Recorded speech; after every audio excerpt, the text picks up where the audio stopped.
Welcome. Our topic for this orchard talk is irrigation, and I'll share with you some of the things that I've learned from Phil Deach, our city orchardist.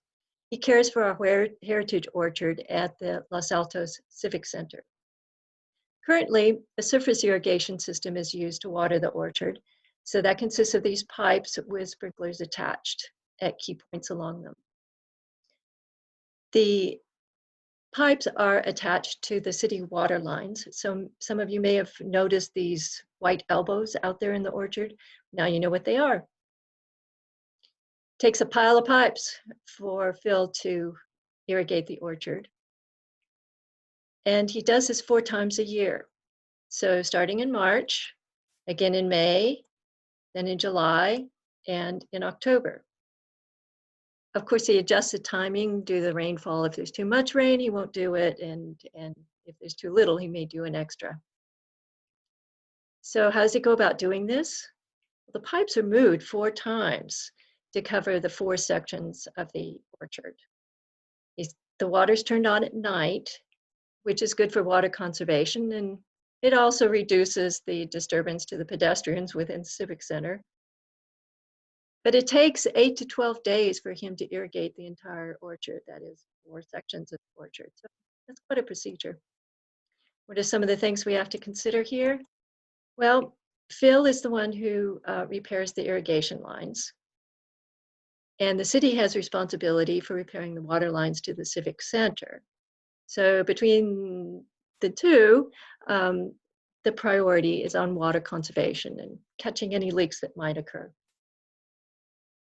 What's the future of irrigation within our orchard? Well, many of the orchards within our region have gone to the drip irrigation systems. This particular picture is from Andy's orchard in Morgan Hill.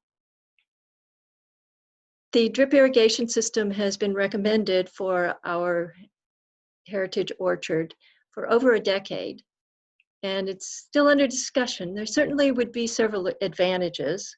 One would be water efficiency, and it could really be important in terms of reducing tree mortality.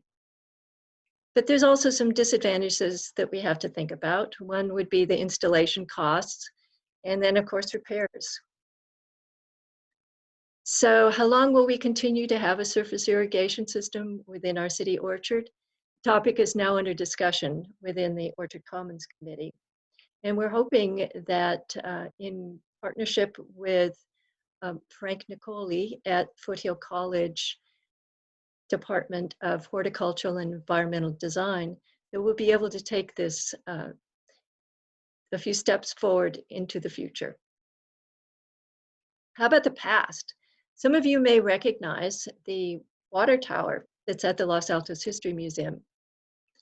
So J. Gilbert Smith, who planted this orchard at the turn of the century, used flood irrigation.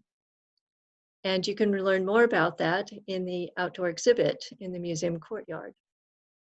So he had a water well and a windmill that pumped the water up into the tank house and was stored in the water tank until it could be used to flood the orchard through gravity feed.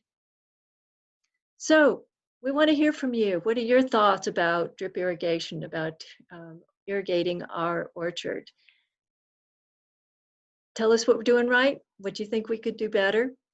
You can contact me, Jane, at hello@losaltoshistory.org. I look forward to hearing from you.